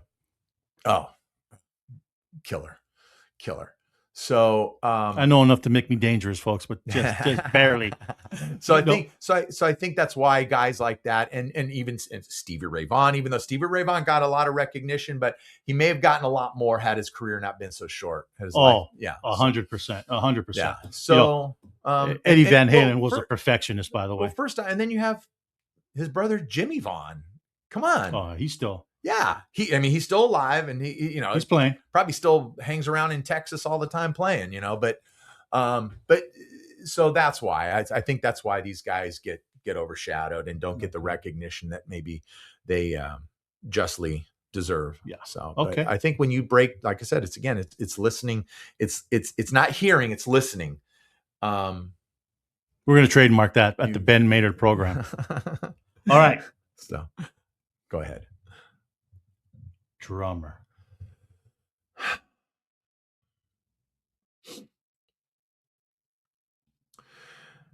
You know,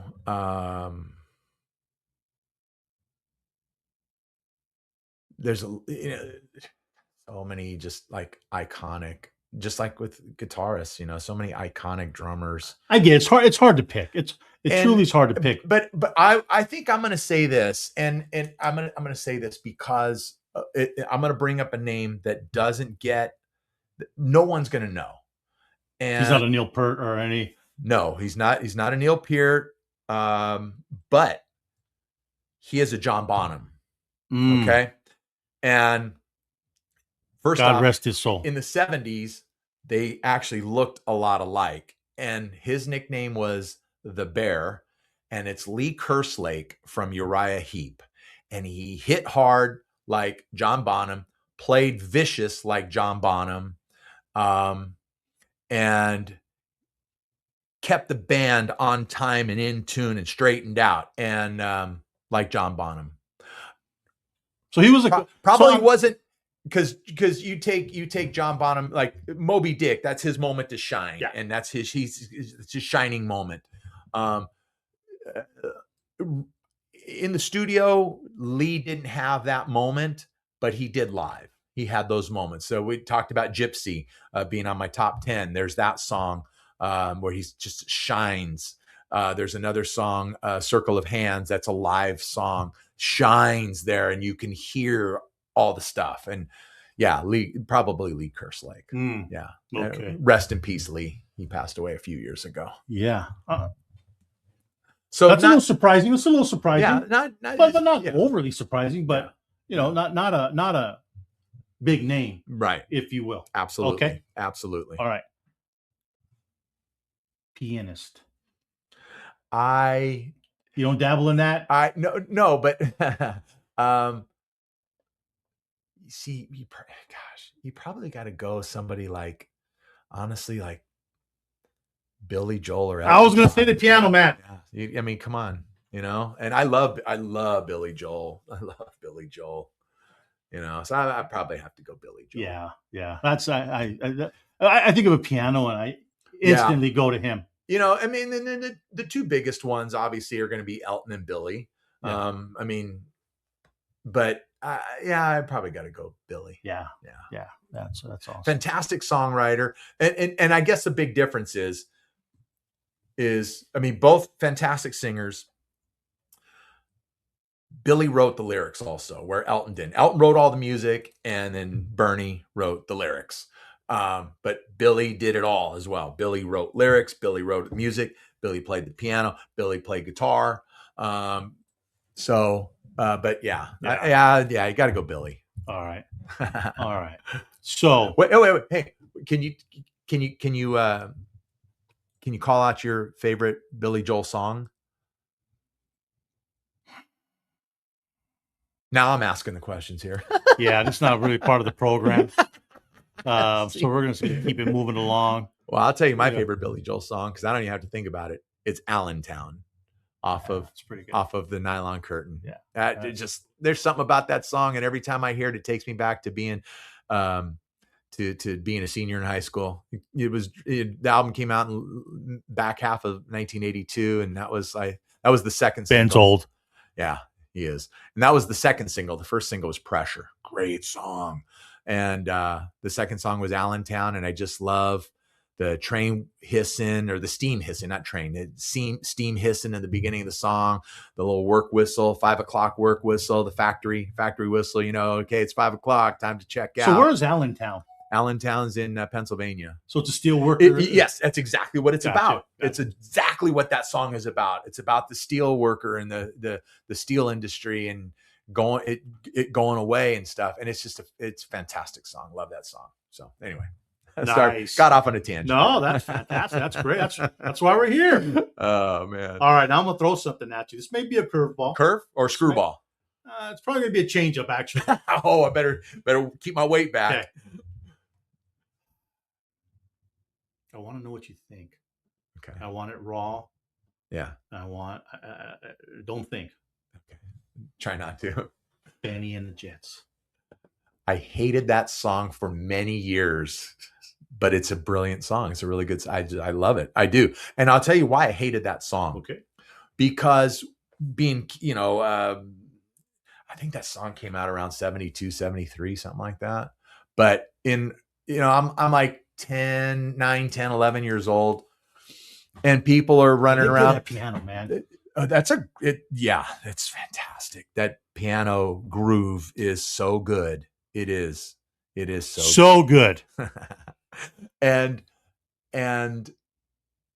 But the kids in the neighborhood would run around and tease me, they would, Benny and the Jets, and they would sing it and tease me about it. You didn't own it?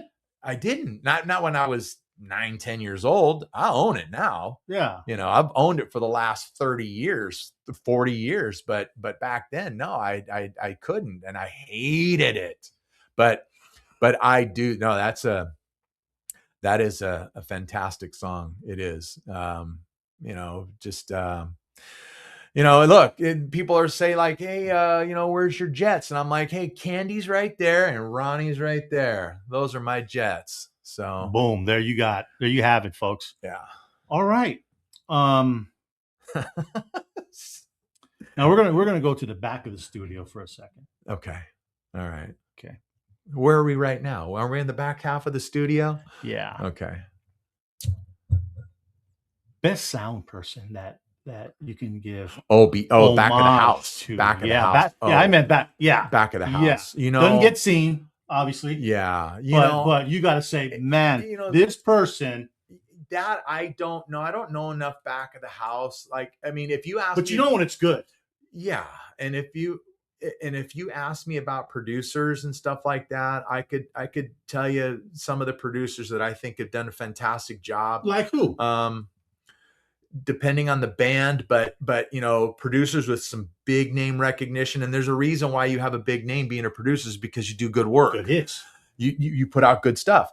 I'll just boom, this one just popped into my head. Ted Templeman, Doobie Brothers, Van Halen. Every Van Halen album featuring David Lee Roth was Ted Templeman.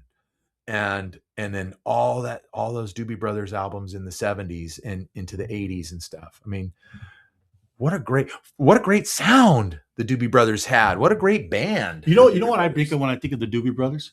What do you think?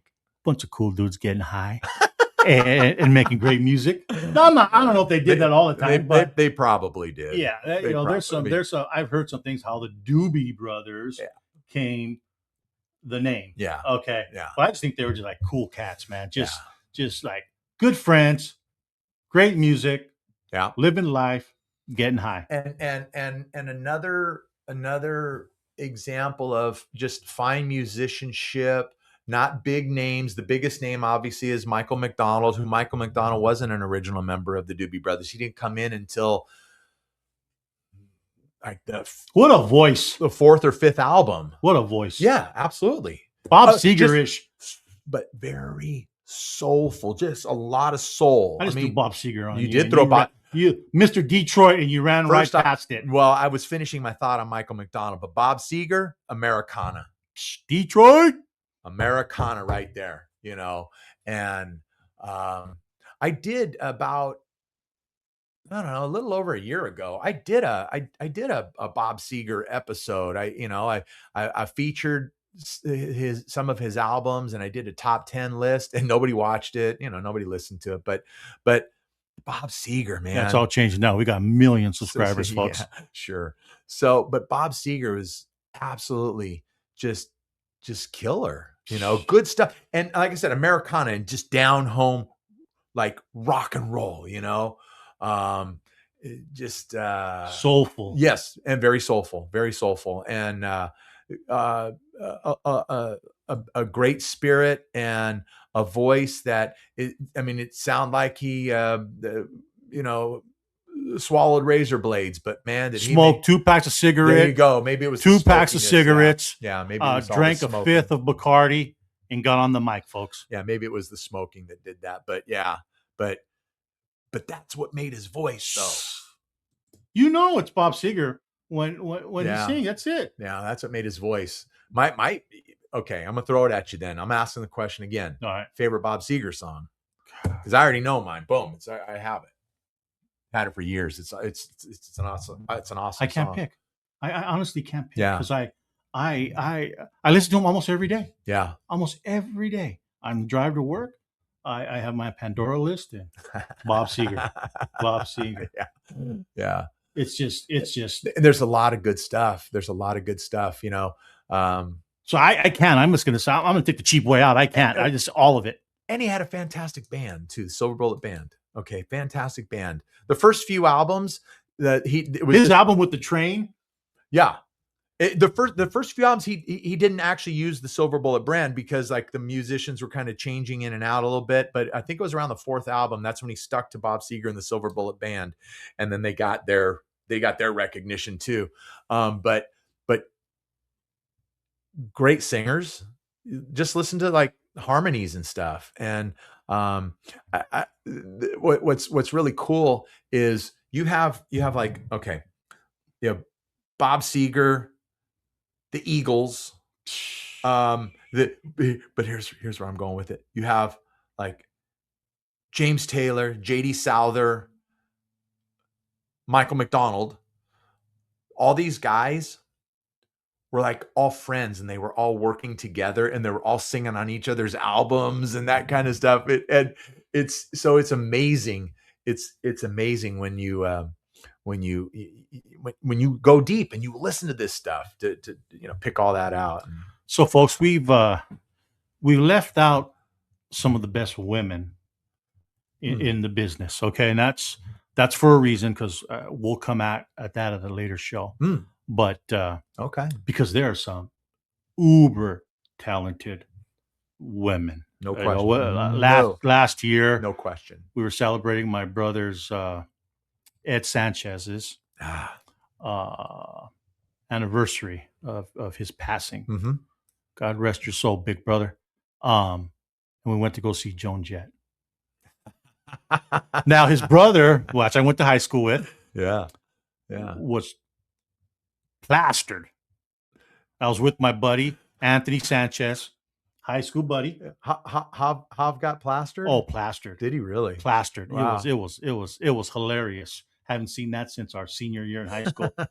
And we graduated in 85, by the way, so that's a long time ago. Anyway, he's so plastered.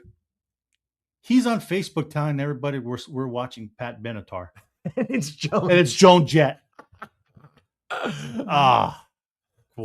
Yeah, that was great times. So there's so many talented women in the business, as they say. Yes, absolutely. And we'll definitely get to that at a later date. That sounds okay to me. At a later date. Yeah, that sounds all right to me. Not a problem. We're coming up on 2 hours. Time flew. Yeah. I really appreciated the opportunity to hear from you. You're always asking the questions. You're always managing it, directing it, and I'm sure it's very uncomfortable to sit there and just be pelted with. But these are things he knows, folks. So it wasn't like a hard exam, and it wasn't an exam because I wanted you to speak from here. Well, here and then here. And that's and there was no, like you saw on my show log, people, I had no notes, and Raul, he was like, I'm not telling you what's going down. Okay. So I had no idea what was happening. I told you at the beginning, he wants my stripper name, not dancer. Donald Mustang. He wants my stripper name, and then he wants my top 10 songs, and that was it. And I had no idea what any of that was all about. So I did the best I could. I hope you were entertained, people. Would you we always, like back in the day, we would always say, what was your takeaway? What are you going to walk away with? Walking away from this, I have mine. Yeah, walking away from this episode. Okay, good. Here, I guess this would be my takeaway. Couple things. Fantastic time here, for one. Fantastic time with a very intelligent gentleman over here. Okay, this guy is very, very smart. He's obviously, you can tell he's very well spoken, and he is he's thoughtful too. Now, so I'm taking that away. That's one of my takeaways, and then just more childhood and high school memories from this episode. Right on. Which is always good. Which is always good. Yeah. It's always good. Time does travel. It does. It never stops. It doesn't stop for anyone. So here's my takeaway, and I've been on this journey for a while now, but Ben just brought it again back full circle. Is that we can hear music, But once you start to listen to it, It's a game changer. it's over. Yeah. It's over. You're Yeah. one way or another, you're hooked. And honestly, I believe it can change your life. It can change your outlook. It could change your day. It can change your mood. Yep. It can do music can do all of that for us. It does for me. And I know it does for you. Yep. You know, we could be having a piss poor day and that song comes on. Mhm. That song comes on in. Changes your mood because it takes you back, makes you think of something completely different than what was going on in your head at that moment, you know? And then bam. So And we're gonna leave you with this, folks. then- It's our hopes and desires that we don't live our lives under the what ifs. Rather, what will be. So coming to you from the Ben Maynard Program. With love and appreciation, we're signing off. Oh, checking out. Okay. So then here, go ahead and close with, we'll see you next time. This is the Ben Maynard Program. Tell a friend. Okay. All right. That's why he's still the boss. Okay. We will see you next time in the next podcast at the Ben Maynard Program. Tell a friend, tell an enemy. We don't discriminate. Tell everyone. And again, Mr. Perry, call us. We'll see you soon. See you soon, sir. All right. God bless. See ya.